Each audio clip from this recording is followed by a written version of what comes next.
આજના સમયમાં ખેતીમાં સૌથી મોટી સમસ્યા છે વધતું જતું ખર્ચ. બજારમાંથી મોંઘી જંતુનાશક દવાઓ, ફૂગનાશક અને ખાતરની ખરીદીમાં ખેડૂતની અડધી કમાણી તો દવાઓ પાછળ જ ખર્ચાઈ જાય છે. ઘણીવાર આટલી મોંઘી દવાઓનો છંટકાવ કર્યા પછી પણ કોઈ પરિણામ મળતું નથી અને પાક જીવાત કે રોગોનો ભોગ બની જાય છે.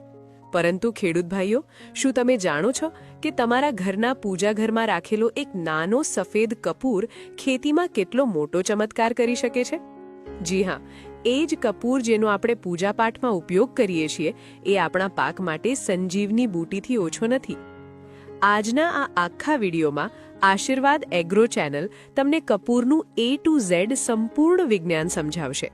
કપૂર ખેતીમાં શું કામ કરે છે, કેવી રીતે કામ કરે છે, કઈ કઈ જીવાતો અને રોગોને ખત્મ કરે છે, આ ઉપાય કેવી રીતે બનાવવો, કેટલી માત્રા લેવી અને સૌથી અગત્યની વાત, કપૂરનો ઉપયોગ કરતી વખતે કઈ સાવધાનીઓ રાખવી. આ સંપૂર્ણ, સચોટ અને એડવાન્સ માહિતી આજે તમને આ એક જ વિડીયોમાં મળવાની છે. તેથી વિડીયોને અધવચ્ચે છોડ્યા વગર અંત સુધી પૂરો જોજો, જેથી કોઈ પણ જરૂરી માહિતી તમારાથી ચૂકી ન જવાય. સૌપ્રથમ એ સમજીએ કે આખરે કપૂર છે શું અને તેમાં એવો કયો જાદુ છે જે પાકને બચાવે છે. ખેડૂત ભાઈઓ, કપૂર સંપૂર્ણપણે એક કુદરતી અને જૈવિક પદાર્થ છે. તે સિનેમોમમ કેમ્ફોરા નામના વૃક્ષના લાકડા અને છાલમાંથી મેળવવામાં આવે છે. કપૂરમાં કુદરતી રીતે એન્ટીબેક્ટેરિયલ એટલે કે જીવાણુનાશક, એન્ટીફંગલ એટલે કે ફૂગનાશક અને જીવાતને ભગાડવાના અત્યંત શક્તિશાળી ગુણો રહેલા છે. તેની ગંધ એટલી તીવ્ર અને તીખી હોય છે કે હાનિકારક જીવાતો તેને સહન કરી શકતી નથી. જ્યારે આપણે ખેતરમાં તેનો ઉપયોગ કરીએ છીએ ત્યારે તે સીધી જ જીવાતોના મગજ અને ચેતાતંત્ર પર અસર કરે છે, જેના કારણે જીવાતો પાક છોડીને ભાગવા મજબૂર થઈ જાય છે. હવે વાત કરીએ કે કપૂર આપણા પાકમાં કયા કયા ચમત્કાર કરે છે અને કયા રોગોને જડથી સાફ કરે છે. ફાયદો નંબર 1, રસ ચૂસતી જીવાતોનો ખાત્મો. ખેડૂત ભાઈઓ, આપણા પાકના સૌથી મોટા દુશ્મન રસ ચૂસનારી જીવાતો હોય છે. સફેદ માખી, લીલા તડતડિયા, મોલો મસી, થ્રિપ્સ અને માઇટ્સ જેવી જીવાતો પાનની નીચે છુપાઈને બેઠી હોય છે અને છોડનો બધો જ રસ ચૂસી લે છે. આના કારણે પાન સંકુચાઈ જાય છે અને છોડની વૃદ્ધિ સંપૂર્ણપણે અટકી જાય છે. જ્યારે આપણે આપણા પાક પર કપૂરના દ્રાવણનો છંટકાવ કરીએ છીએ ત્યારે કપૂરની તીવ્ર ગંધ આખા ખેતરમાં ફેલાઈ જાય છે. આ ગંધના કારણે આ જીવાતોનો દમ ઘૂંટાવા લાગે છે અને તે ખેતર છોડીને ભાગી જાય છે. આ અસર ખેતરમાં કેટલાય દિવસો સુધી ટકી રહે છે. ફાયદો નંબર 2, ઈયળ અને ડોકા મરોડતી જીવાતો પર જોરદાર નિયંત્રણ. ચણાની ઈયળ હોય, કપાસની ગુલાબી ઈયળ હોય, ટામેટાની ફળ કોરી ખાનાર ઈયળ હોય કે પછી કોબીજ અને રીંગણમાં આવતી જીવાતો હોય, કપૂર આ બધા પર ખૂબ જ અસરકારક છે. કપૂરનો સ્વાદ અત્યંત કડવો હોય છે. જ્યારે કપૂરનો છંટકાવ કરવામાં આવે છે ત્યારે પાન અને ફળો પર કપૂરનું એક બારીક પડ ચઢી જાય છે. જેવી ઈયળ એ પાન ખાવાનો પ્રયત્ન કરે છે તે કડવાશના કારણે ખાવાનું છોડી દે છે. ખોરાક ન મળવાથી ઈયળ નબળી પડીને આપોઆપ ખત્મ થઈ જાય છે. ઉપરાંત કપૂરના છંટકાવ પછી પતંગિયા પણ પાક પર ઈંડા મૂકતા નથી, જેથી ભવિષ્યમાં ઈયળ પેદા થવાનો ખતરો જ રહેતો નથી. ખેડૂત ભાઈઓ, જો આ માહિતી ઉપયોગી લાગી હોય તો હમણાં જ આ વિડીયોને લાઇક કરો, તમારા ખેડૂત મિત્રો સાથે શેર કરો અને આશીર્વાદ એગ્રો ચેનલને સબસ્ક્રાઇબ કરી બેલ આઇકન દબાવવાનું ભૂલતા નહીં. ફાયદો નંબર 3, ફૂગ અને ફૂગજન્ય રોગોની રોકથામ. જમીનમાં ઘણી વખત હાનિકારક ફૂગ પેદા થઈ જાય છે જે મૂળને સડાવી નાખે છે, જેને આપણે મૂળનો સડો અથવા રૂટ રોટ કહીએ છીએ. તે સિવાય પાન પર પણ ઘણા ફૂગજન્ય રોગો આવે છે, જેવા કે સુકારો, છારો અને કાળી ચરમી. કપૂર એક ઉત્તમ કુદરતી ફૂગનાશક છે. જ્યારે કપૂર જમીનમાં આપવામાં આવે છે ત્યારે તે જમીનમાં રહેલી હાનિકારક ફૂગનો નાશ કરે છે અને છોડના મૂળને સુરક્ષા કવચ પૂરું પાડે છે. પાન પર તેનો છંટકાવ કરવાથી ફૂગને ફેલાતી અટકાવી શકાય છે. ફાયદો નંબર 4, ઉધઈ અને કીડીઓથી છુટકારો. ખેડૂત ભાઈઓ, ઉધઈ એક એવી જીવાત છે જે રાતોરાત આખા પાકને મૂળમાંથી કાપીને સૂકવી નાખે છે.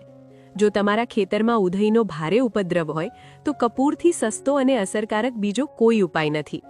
કપૂરની તીવ્ર ગંધ જમીનની અંદર સુધી પહોંચે છે, જેનાથી ઉધઈ અને કીડીઓ ખેતર છોડીને દૂર ભાગી જાય છે. ફાયદો નંબર 5, ફળમાખી અને વન્ય પ્રાણીઓથી રક્ષણ.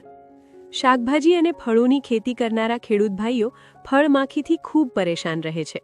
આ માખી ફળમાં કાણું પાડીને ઈંડા મૂકી દે છે, જેના કારણે આખું ફળ અંદરથી સડી જાય છે.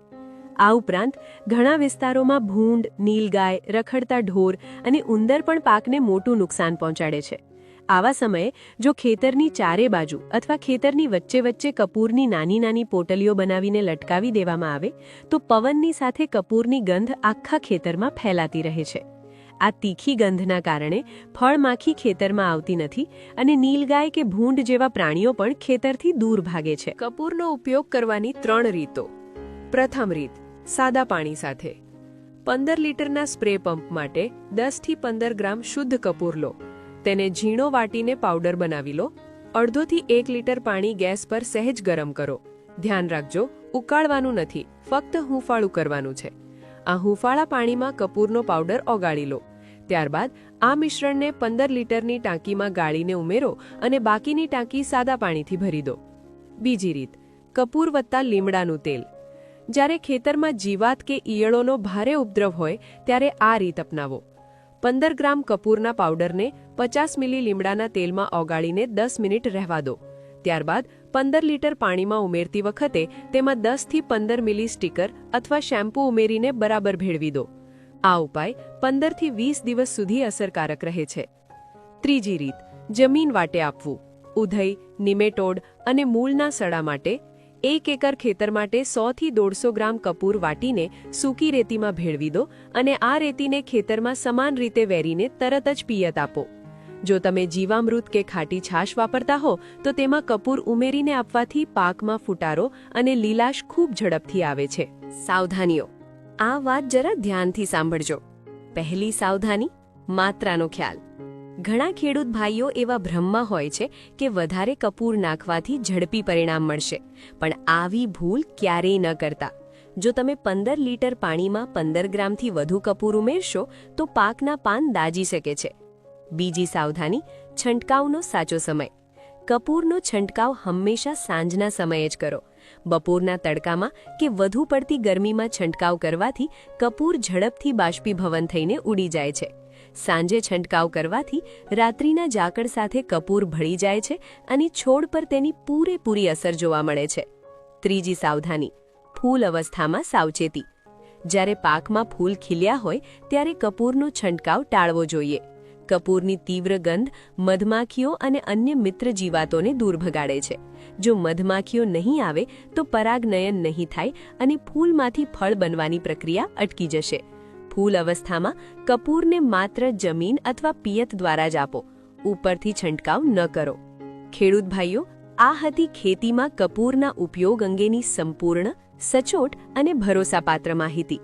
માત્ર 10 થી 20 રૂપિયાના કપૂરથી તમે બજારની હજારો રૂપિયાની ઝેરી અને મોંઘી જંતુનાશક દવાઓમાંથી છુટકારો મેળવી શકો છો.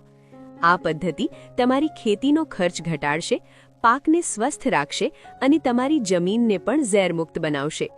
જો આ વિડિયો ગમ્યો હોય અને ઉપયોગી લાગ્યો હોય તો આશીર્વાદ એગ્રો ચેનલને સબસ્ક્રાઇબ જરૂર કરજો અને આ વિડિયોને વધુમાં વધુ ખેડૂત ભાઈઓ સુધી શેર કરજો. યાદ રાખજો, ઝેરમુક્ત ખેતી અને સમૃદ્ધ ખેડૂત એ જ અમારું લક્ષ્ય છે. ખૂબ ખૂબ આભાર. જય જવાન, જય કિસાન.